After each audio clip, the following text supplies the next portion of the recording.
আমরা সবাই, প্রত্যেক ব্যক্তি, প্রত্যেক মুসলিম যুবক, তরুণ তরুণী, আবার বৃদ্ধ যারাই আছে, এই একটা হাদিসের উপরে যদি আমল করতে পারি, ইনশাআল্লাহ তাআলা এই সমাজে ইসলাম প্রতিষ্ঠা হয়ে যাবে। একটু ব্যাখ্যায় আসি, যেহেতু আমাদের সময় খুব সংক্ষিপ্ত, লম্বা চড়া ব্যাখ্যার সুযোগ নাই। এই হাদিসের মধ্যে নবী সাল্লাল্লাহু আলাইহি ওয়াসাল্লাম বলছেন, ফাকাদ বারিয়াত মিন জিম্মাতিল্লাহ, যদি কেউ আল্লাহ রাব্বুল আলামিনের জিম্মায় থাকতে চায়, সে যেন ফরজ সালাত আদায় করে। যদি ফরজ সালাত ছেড়ে দেয়, সে ব্যক্তি আল্লাহ পাকের জিম্মা থেকে মুক্ত হয়ে গেল। ফাকাদ বারিয়াত, আল্লাহ পাকের যে জিম্মা, নিরাপত্তা, এখান থেকে সে মুক্ত হয়ে গেল যদি সে ফরজ সালাত ছেড়ে দেয়। 4 নাম্বার, ওয়ালা তাশরাবান্নাল খামরা, কোনো অবস্থাতেই মদ পান করবে না। ওয়ালা তাশরাবান্নাল খামরা, কোনো অবস্থাতেই মাদক দ্রব্য সেবন করবে না। ফাইন্নাহু রাকসু কুল্লি ফাহিশা, আর এটা যত রকম ফাহিশা কাজ আছে, যত ফাহিশা নোংরা কাজ আছে, এর রক্স মানে মাথা।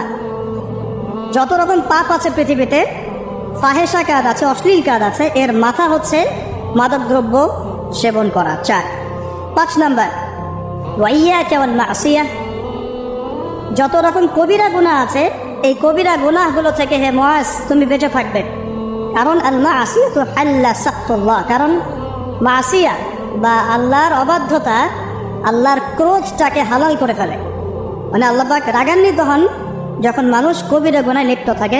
আল্লাহ পাক আমাদের সবাইকে কবিরা গুনাহ থেকে বাঁচিয়ে রাখুন, আমিন। 6, ওয়াইয়াকা ওয়াল ফিরার মিনাস সাহফি ওয়া ইন হালাকান নাস, যুদ্ধের মাঠ থেকে কখনো পালিয়ে যাবে না হে মুআজ।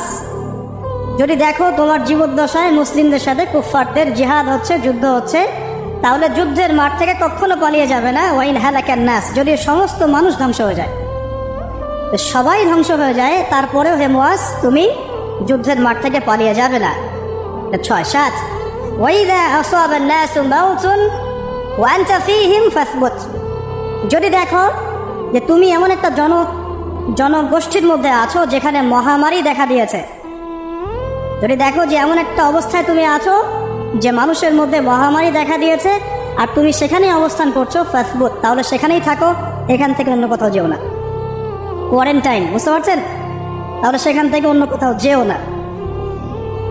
8, ওয়ানফিক আলা আহলিক মিন তাওলিক, তোমার সামর্থ্য অনুযায়ী তুমি তোমার পরিবার বর্গের উপর খরচ করো। আল্লাহ পাক তোমাকে যে সামর্থ্য দিয়েছেন, এই সামর্থ্য অনুযায়ী তুমি তোমার পরিবার বর্গের উপরে খরচ করো। 9, ওয়ালা তারফা আনহুম আসাকা আদাবান, পরিবার বর্গের উপর থেকে কশ্চিনকালেও আদবের লাঠি উঠিয়ে নিবে না। পরিবার বর্গের উপর থেকে কশ্চিনকালেও কখনোই শাসন বা আদবের লাঠি উঠিয়ে নিবে না। বুঝতে পারছেন কথা? আচ্ছা। 10, ওয়াফিফহুম ফিল্লাহ, এবং পরিবার বর্গকে সবসময় আল্লাহর ভয় দেখাতে থাকবে। শেষের 3টা হচ্ছে পরিবার সংক্রান্ত, সামনেরগুলো আলাদা আলাদা। শেষের 3টাই কিন্তু পরিবার সংক্রান্ত। 8, 9, 10, 1, পরিবার বর্গের উপর খরচ করো সামর্থ্য অনুযায়ী, তোমার সামর্থ্য অনুযায়ী। 9, কখনোই পরিবার বর্গের উপর থেকে শাসনের লাঠিটাকে উঠিয়ে নিবে না। আর 10, তুমি পরিবার বর্গকে আল্লাহর ভয় দেখাতে থাকবে। এই 10টা নসিহত বা ওসিয়ত নবী করিম সাল্লাল্লাহু আলাইহি ওয়াসাল্লাম মুআজ বিন জাবাল রাদিয়াল্লাহু আনহুকে স্পেশালি করেছেন। আমি খুব সংক্ষিপ্ত ব্যাখ্যায় আসছি। প্রথমে আসি, এই হাদিসের রাবি সম্পর্কে 2টা কথা। রাবির নাম কি? মুআজ বিন জাবাল রাদিয়াল্লাহু আনহু। দেখুন, আজকে খুতবায় এসেছেন, এই হাদিসটা মুখস্থ করে বাসা যাবেন। খুতবায় আসেন জাস্ট আমাকে দেখার জন্য, বা আলোচনা শুনলে শুনলাম, না শুনলে নাই, এই টাইপের নিয়াতে আসলে কিন্তু আসলে কোনো ফায়দা নাই। হাদিসের রাবি সম্পর্কে 2টো কথা বলছি। মুআজ বিন জাবাল রাদিয়াল্লাহু আনহু এমন একজন সাহাবী যিনি ছিলেন তরুণ, যখন তার সামনে ইসলামের দাওয়াত পেশ করা হয়েছে। ইয়াং সাহাবী, টকবগে রক্ত, ওই অবস্থায় ওই বয়সে তিনি আল্লাহকে চিনতে শিখেছেন, দেন মুসলিম হয়ে গেছে। বায়াতে আকাবায়ে কুবরা নামে একটা বায়াত হয়েছে, যেই বায়াতটা মূলত মক্কা থেকে মদিনায় হিজরতের পটভূমি তৈরি করে দেয়। সেই 75 জন সাহাবীর মধ্যে মুআজ বিন জাবাল রাদিয়াল্লাহু আনহু ছিলেন অন্যতম প্রধান।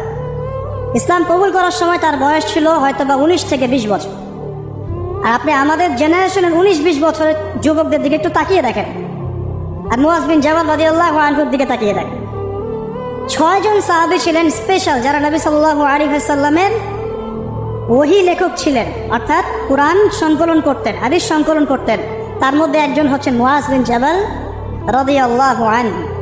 তিনি ছিলেন জাহেদ। জাহেদ মানে হচ্ছে দুনিয়া বিমুখ, দুনিয়া নিয়ে তার এত পেরেশানি ছিল না, টেনশন ছিল না। এখন যুবকদের মেইন চিন্তা কি? দুনিয়া না? স্ট্যাটাস, চাকরি, বাড়ি, গাড়ি, সুন্দরী বিবি, এই তো। মুআজ বিন জাবাল একজন জাহেদও ছিলেন। জাহেদ মানে বলা হয় দুনিয়া বিরাগী, দুনিয়াকে তিনি প্রয়োজন মনে করতেন, এর ভিতর ডুবে থাকতেন না কখনো, অথচ তিনি একজন তরুণ মানুষ ছিলেন। একটা হাদিস এসেছে, হালাল হারামের মধ্যে এই উম্মতের সর্বাধিক জ্ঞান যাদেরকে দেওয়া হয়েছে তার মধ্যে মুআজ বিন জাবাল রাদিয়াল্লাহু আনহু একজন। তিনি 18 হিজরিতে ইন্তেকাল করেছেন এবং তিনি অত্যন্ত সুদর্শন ছিলেন, চমৎকার বাগ্মী ছিলেন, মানে খুব চমৎকার করে কথা বলতে পারতেন, জনগণকে বোঝাতে পারতেন। আল্লাহ পাক আমাদেরকে তার মতো হওয়ার তৌফিক দান করুন, আমিন। এবং তিনি জাফর ইবনে আবি তালেব রাদিয়াল্লাহু আনহুর দিনী ভাই ছিলেন। মানে দিনী ভাই কেমন? যখন মুহাজির সাহাবীরা হিজরত করে মদিনায় গিয়েছে তখন ওইখানকার সাহাবীদেরকে বলা হতো আনসার সাহাবী, আওস এবং খাজরাজ গোত্র ছিলেন। নবী সাল্লাল্লাহু আলাইহি ওয়াসাল্লাম মদিনায় প্রথমে মসজিদে নববী নির্মাণ করলেন, এরপর সামরিক প্রশিক্ষণ, অর্থনৈতিক ভিত্তি শক্ত করা, ইহুদিদের সাথে মদিনা সনদ এবং মুসলিমদের মধ্যে ভ্রাতৃত্বের বন্ধন স্থাপন করলেন। এক সাহাবীর সাথে আরেক সাহাবীর দিনী ভাই সম্পর্ক করলেন। মুআজ বিন জাবাল রাদিয়াল্লাহু আনহু ছিলেন জাফর বিন আবি তালেব রাদিয়াল্লাহু আনহুর দিনী ভাই। আর জাফর বিন আবি তালেব রাদিয়াল্লাহু আনহু ছিলেন নবী সাল্লাল্লাহু আলাইহি ওয়াসাল্লাম আপন চাচাতো ভাই আলী রাদিয়াল্লাহু আনহুর ভাই। জাফর রাদিয়াল্লাহু আনহু আবিসিনিয়ায় ওই যে বাদশা নাজাশী তার সামনে সূরা মারিয়াম তেলাওয়াত করেছিলেন, যার তেলাওয়াত শুনে জাফর রাদিয়াল্লাহু আনহু তেলাওয়াত শুনে বাদশা নাজাশীর চোখ দিয়ে দরদর করে পানি পড়তে শুরু করে এবং পরবর্তীতে ওই খ্রিস্টান বাদশা ইসলাম কবুল করেন, আলহামদুলিল্লাহ।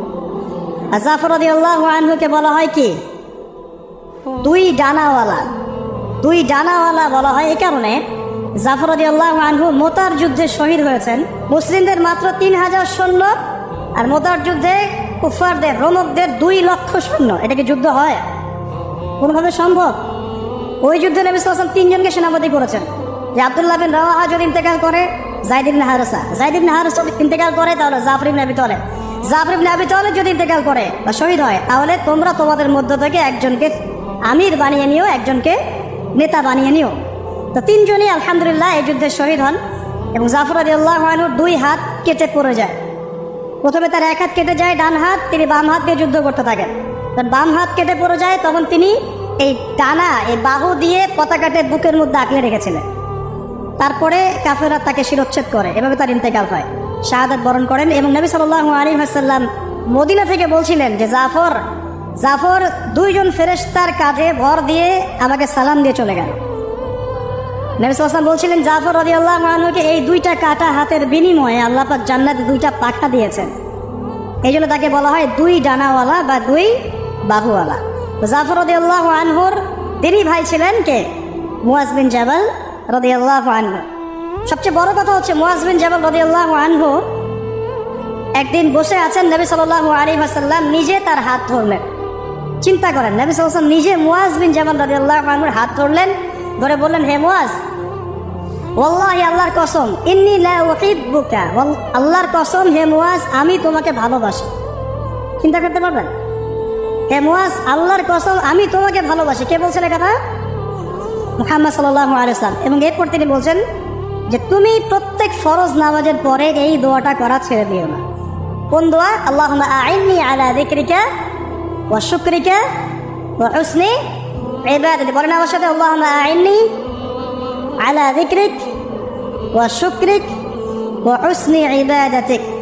প্রত্যেক মুআজ বিন জাবাল রাদিয়াল্লাহু আনহু সেই সাহাবী যাকে ইয়েমেনের শাসনকর্তা হিসেবে নবী সাল্লাল্লাহু আলাইহি ওয়াসাল্লাম পাঠিয়েছেন। এখানে তিনি একটা কথা বলেছিলেন যে হে মুআজ, তুমি ইয়েমেনে যাচ্ছ, সেখানকার শাসনকর্তা হিসেবে একটা কথা মনে রাখো। দেখেন কি নসিহতটা করছেন, একটা কথা মনে রাখো। এই নসিহতটা প্রত্যেক পলিটিশিয়ানের জন্য। আল্লাহ পাক যাকেই ইকোনমিক সেক্টর হোক, পলিটিক্যাল সেক্টর হোক, সোশ্যাল সেক্টর, যেখানে আল্লাহ পাক দায়িত্ব দিয়েছেন বা ক্ষমতা দিয়েছেন, তাদের সবার জন্য এই নসিহত। কি নসিহত? নবীজি বলছেন, হে মুআজ, তুমি ইয়েমেনের গভর্নর হচ্ছ, ঠিক আছে, তবে ইত্তাকি দাওয়াতুল মাজলুম, তুমি মজলুমের দোয়া থেকে বেঁচে থাকবে। মজলুম কাকে বলে? যার উপরে জুলুম করা হচ্ছে, যার উপর জুলুম করা হচ্ছে, এই মজলুমদের দোয়া থেকে তুমি বেঁচে থেকো। কারণ লাইসা বাইনাহা ওয়া বাইনাল্লাহি হিজাব, কারণ ওই মাজলুমের দোয়া আর আল্লাহ পাকের মাঝে কোনো পর্দা নাই। কথা কি বুঝতে পারছেন? মাজলুমের দোয়া আর আল্লাহ পাকের মাঝখানে কোনো পর্দা নাই। যদি আপনি কারো প্রতি জুলুম করেন আর সে যদি হাত তুলে বলে আল্লাহ অমুক নেতা আমার উপর জুলুম করেছে, আপনি শেষ। আপনি নিজে ধ্বংস হবেন, ধ্বংসিত। মানে আপনি যদি কারো প্রতি জুলুম করে ফেলেন আপনার ক্ষমতার বলে, এবং সে যদি আল্লাহর কাছে অভিযোগ পেশ করে, আপনি শেষ, ধরা। কারণ এই মাজলুমের দোয়া আর আল্লাহর মাঝখানে কোনো পর্দা নেই।